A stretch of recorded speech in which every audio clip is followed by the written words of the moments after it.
आमची खात्री होती एक ना एक दिवस तुम्ही त्या सामान्य मुलीला सोडून आमच्याकडे परत येणार।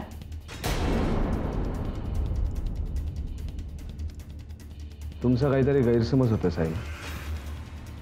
आम्ही या घरात परत आलो नाही आहोत, नाही आम्ही देवयानीला सोडलाय। आदित्य, ना आम्हाला आमच्या कुठल्याही गोष्टीचा पश्चाताप होतोय। आज आम्ही इथे आलोय फक्त तुमचे आशीर्वाद हवेत म्हणून।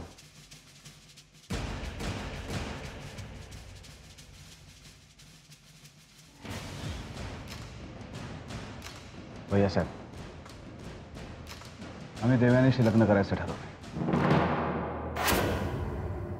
आणि आयुष्यातल्या इतक्या आनंदाच्या आणि महत्त्वाच्या क्षणी आम्हाला तुम्हा सगळ्यांची खूप गरज आहे।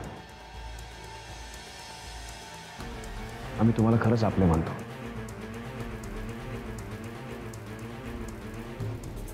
ही आमच्या लग्नाची पत्रिका।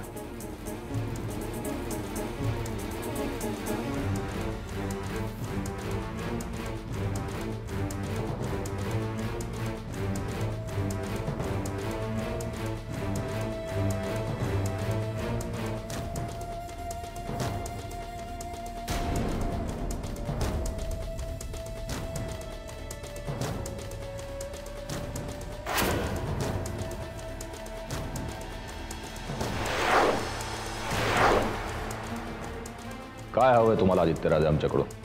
आमच्याबद्दल जर एवढं वाटत होतं तर त्या भिकारड्या मुलीबरोबर का गेलात? कामगार वस्तीत जाऊन का राहिलात? आमच्या बिझनेस रायव्हलकडे नोकरी केलीत तुम्ही? काही वाटलं नाही तुम्हाला? हो, आम्हाला वाटलं तर तुमच्या अंगात राजे शिर्केंचं रक्त असेल। आम्ही तुम्हाला आमच्या सावलीप्रमाणे मानत होतो, पण नाही, सगळे समज खोटे ठरवलेत तुम्ही। विक्रमादित्य, आमची शपथ आहे तुम्हाला, कृपा करून त्या देवयानीशी लग्न करू नका। आदित्यराजे, आमच्यासाठी तरी ऐका। त्या सामान्य मुलीसाठी तुम्ही सगळ्या घराचा विरोध सहन करताय का? कशासाठी?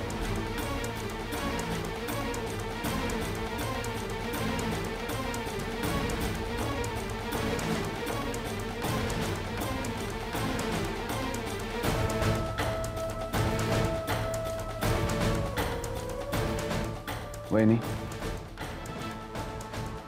भैया साहेब जरी आमच्या लग्नाला आले नाहीत तरी तुम्ही नक्की याल असा विश्वास वाटतो वहिनी आम्हाला।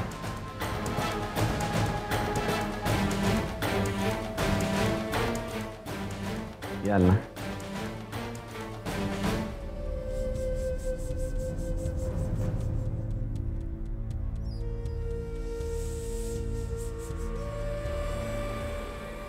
प्रियदर्शनी,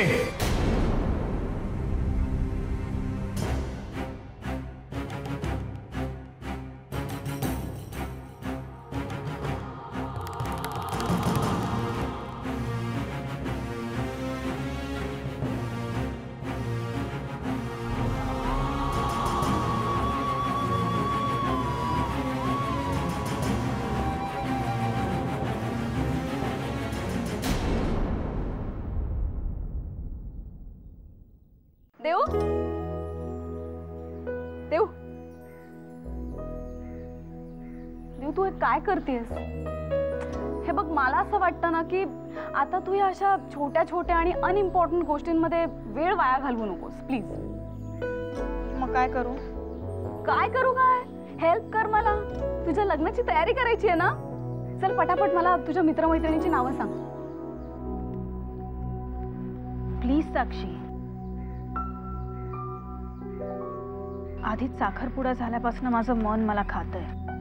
आईचा या लग्नाला विरोध आहे आणि आपण तिच्या अपरोक्ष साखरपुडाही करून टाकला। पण तू आईला समजावलंस ना? हो,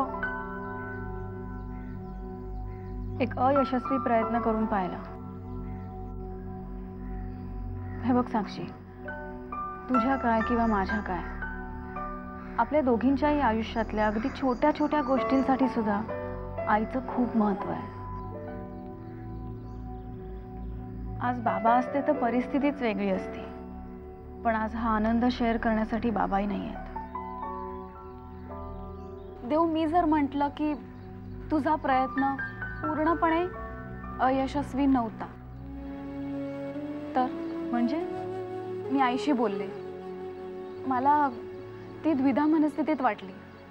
म्हणजे तिच्या बोलण्यावरून मला असं वाटलं की तिला तुझं आणि विक्रमचं लग्न व्हावं असं वाटतंय.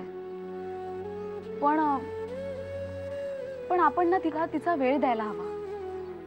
देऊ, सगळेच गुंते आपण सोडवायचे नसतात. काही आपसुकच सुटतात. हो, म्हणून तर आईने तिच्या ओळखीच्यांची पण लिस्ट दिली आहे मला. खरंच? हो. चल, तू पण सांग पटापट तुझी नावं. हां, शाळेपासून सुरू करूया. हां. केंकरे सर. एक मिनिट.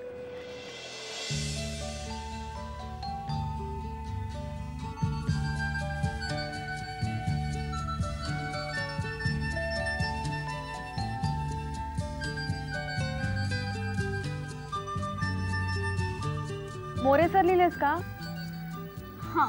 तू हे आठवण्याचा प्रयत्न कर. लिहिली.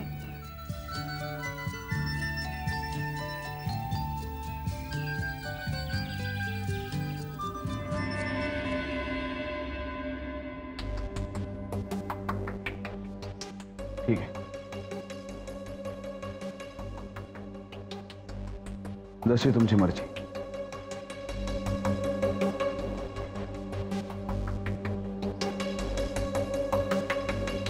मी पत्रिका इथे ठेवून चाललोय. यात स्थळ, वार, तारीख सगळं काही आहे. साईमा, कदाचित देवयानीला सुनेचा दर्जा देणं तुम्हाला जमणार नाही, पण मुलाच्या लग्नात त्याला आशीर्वाद द्यायला तरी तुम्ही याल ना?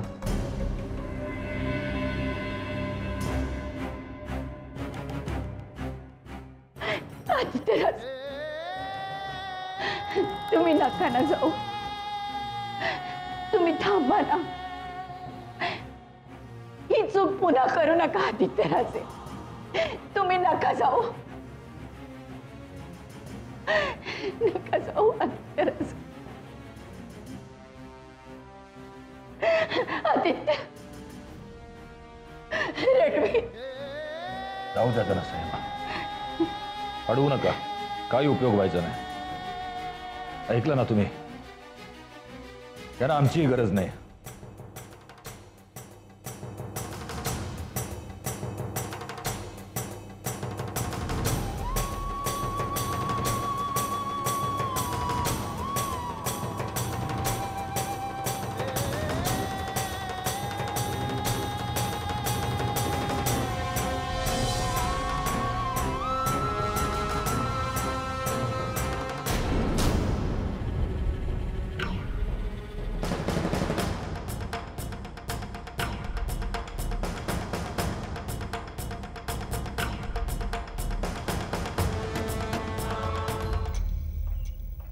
विक्रम भाऊजी,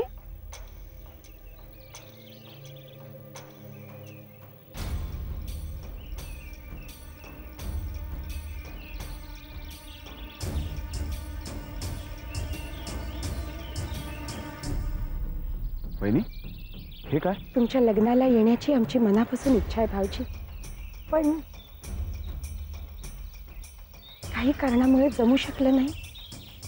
देव न करो, पण आम्हाला जर तुमच्या लग्नाला येता आलं नाही ना भाऊजी, तर आमच्याकडून हे सौभाग्याचं लेणं तुम्ही देवयानीला खाल. त्याच्यावर फक्त तिचाच अधिकार आहे भाऊजी. आम्हाला तुमचा खूप अभिमान वाटतो. खरंच तुम्ही जे आज करून दाखवलत ना भाऊजी, ते करणं कुणालाही शक्य नाहीये. केवढा त्याग, केवढा समर्पण भाऊजी.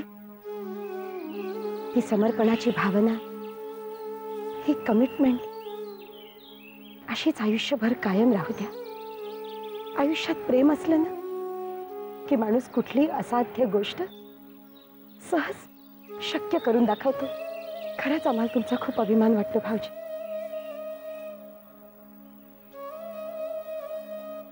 सुखी राहा दोघजण. आम्ही जिथे असू तिथून ईश्वराजवळ तुमच्या सुखासाठी सदैव प्रार्थना करत राहू.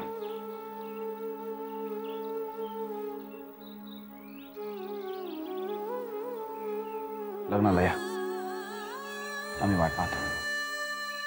सुखी राहा.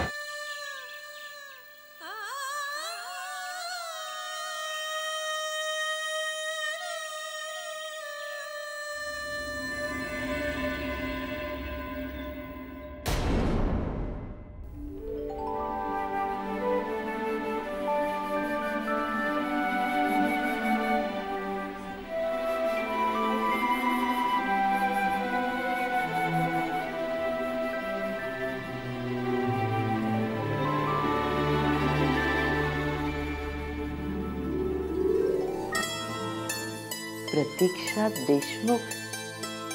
प्रतीक्षा मावशी.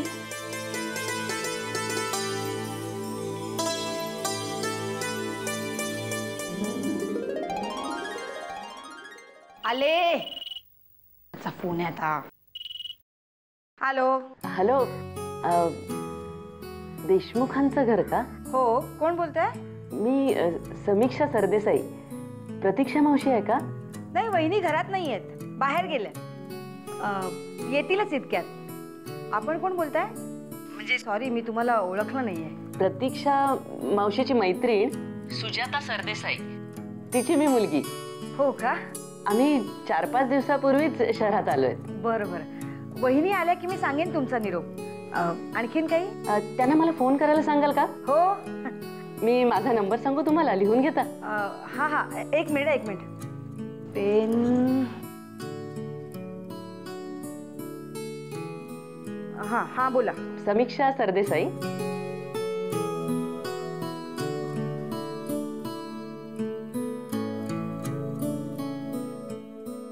मी वहिनी आला की सांगते तुमचा निरोप. हो, चालेल.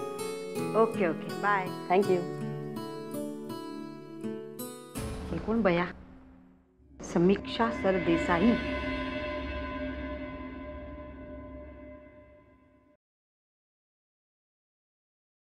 अरे वहिनी, आलात तुम्ही? किती वेळ? तुमच्या मैत्रिणीच्या मुलीचा फोन आला होता. समीक्षा सरदेसाई. सुजाताच्या मुलीचा फोन होता?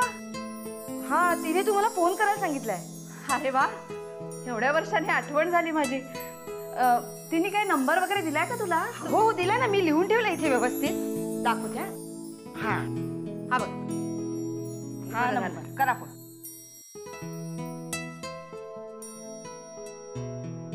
988-733-22.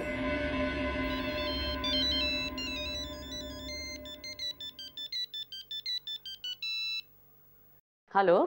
हॅलो, मी प्रतीक्षा देशमुख बोलतेय. प्रतीक्षा मावशी, अगं मी समीक्षा बोलतेय. कशी आहेस तू? अगं मी बरी आहे, पण मला आधी सांगा, तुम्ही कुठे होतात इतके वर्ष? आणि सोहम कुठे आहे, काय करतो सध्या? अगं सोहम 2 वर्ष अमेरिकेला होता. अमेरिकेला? त्यानंतर त्याची बंगलोरला ट्रान्सफर झाली. अगं आता आम्ही इथे आलो, 4-5 दिवस झाले. बरं बरं. अगं म्हटलं तुला तरी फोन करावा. हो. मावशी. अगं बोल ना. अगं आम्हाला दोघांनाही तुला एकदा भेटायचं होतं. अगं मग बरं झालं ना फोन केलास. केव्हाही या, मलाही तुम्हाला भेटायचंय. किती वर्षात पाहिलं नाहीये तुम्हाला, किती लहान बघितलं होतं. आता मोठे झालात तुम्ही दोघं. सोहम तर अमेरिकेलाही जाऊन आला. अगं तू मोकळी कधी असतेस? म्हणजे कधी येऊ शकतो आम्ही? उद्या येऊ? हो, केव्हाही या, मी घरातच असते. फक्त यायच्या आधी एकदा फोन कर, म्हणजे तुला पत्ता समजावून सांगते. बर, चल ठेवू फोन. हो. समीक्षा. हा. सोहम आहे तिथे? अगं नाही ग, तो बाहेर गेलाय. बर बर, ठीक आहे ठीक. ठेवू फोन. अच्छा, बाय. स्विच ऑफ, सारखा स्विच ऑफ.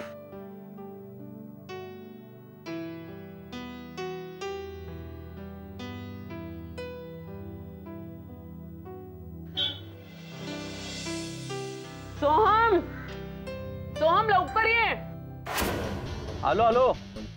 थांब मी चाले.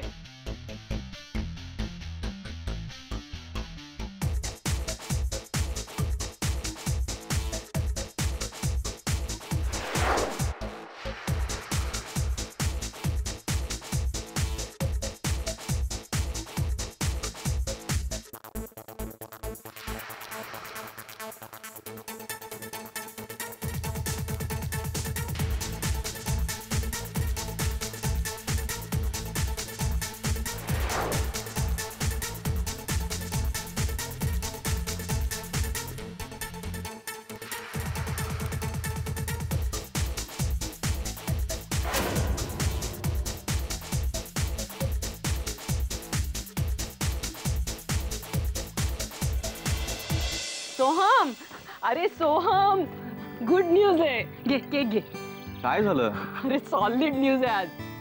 3 वेळा झालं गुड न्यूज. आता सांगणार आहेस काय झालं? मी आज प्रतीक्षा मावशीला फोन केला होता. प्रतीक्षा मावशीला? तुला इंटरेस्ट नाहीये का?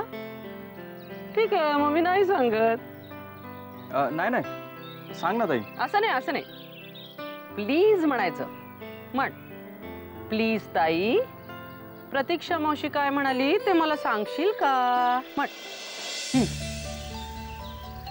प्लीज ताई, मला सांगशील का प्रतीक्षा मावशी काय म्हणाली ते? तिने आपल्याला उद्या घरी बोलवलंय. उद्या घरी? तुला जमणार नाहीये का? ठीक आहे, मग नको जाऊया. मला खूप इच्छा होती साक्षी आणि देवयानीला भेटायची. सुट्टी? उद्या सुट्टी आहे. जेवायला सुट्टी आहे. ठीक आहे, जाऊया आपण उद्या. चला जेवायला, पानं घेते मी आता. या आताच्या न्यूज मुळे तुला भूक नसेल, पण मला प्रचंड भूक लागली आहे. चला. ताई,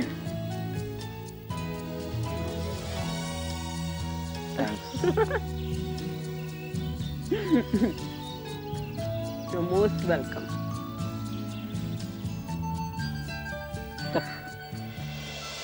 आम्ही घर सोडलं देवयानी तेव्हा आम्हाला विशेष त्रास नाही जाणवला, कारण तेव्हा आम्ही स्वतःला सिद्ध करण्यासाठी, तुझ्यावरचं आमचं प्रेम सिद्ध करण्यासाठी घरातून बाहेर पडलो होतो. तेव्हाही आमच्या समोर अनेक संकट आली. भैयासाहेब तर स्वतः संकट बनून आमच्या समोर उभे राहिले, पण तरी आम्ही डगमगलो नाही. समर्थपणे आम्ही त्यांचा मुकाबला केला. पण आज हे बघ विक्रम, ह्या सगळ्याचा तू त्रास करून घेऊ नको. सगळं ठीक होईल. आम्हालाही असं वाटलं होतं सगळं ठीक होईल, पण तसं नाहीये. आज तिथे गेल्यानंतर आम्हाला काय जाणवलं माहिती? आम्ही त्या घरापासून खरंच खूप दूर निघून गेलोय, आणि आता आमचा त्या घराशी खरंच कुठल्याच अर्थाने काही संबंध उरला नाही. म्हणजे नील भैयांच्या बाबतीत जेव्हा हे घडलं ना, तेव्हा त्यांना किती यातना झाल्या असतील ना, हे आम्हाला जाणवलं. आम्हाला वाटलं किंवा साईबा तरी आम्हाला समजून घेतील, आमच्या भावना समजून घेतील. पण साईबाई आमच्या भावना समजू शकल्या नाही.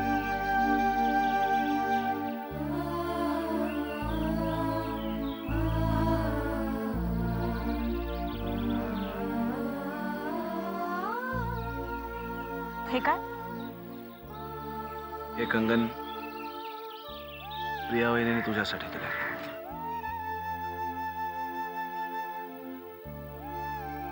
त्या घराशी असलेली आमची नाळ कायमची तुटली असं समजून आम्ही जेव्हा बाहेर जायला निघालो, तेव्हा वहिनीने आम्हाला थांबून हे कंगन आमच्या हातात ठेवले तुझ्यासाठी. विक्रम, त्या घरात अजूनही कोणीतरी आहे, ते तुझी वाट बघतंय. हवं असेल तर आपण थांबूया. म्हणजे तू परत बोलून बघ. तुझ्या घरच्यांनी परवानगी दिली की मग लग्न करू. खरंच तुला असं वाटतं? हा, म्हणजे काही उपयोग होणार नाही देवे. आम्ही थांबलो. आम्ही हा शेवटचा प्रयत्न करून बघितला, पण काही उपयोग झाला? त्यांना जर आपल्या आनंदात सहभागीच व्हायचं नसेल तर थांबून काय उपयोग? नाही ना.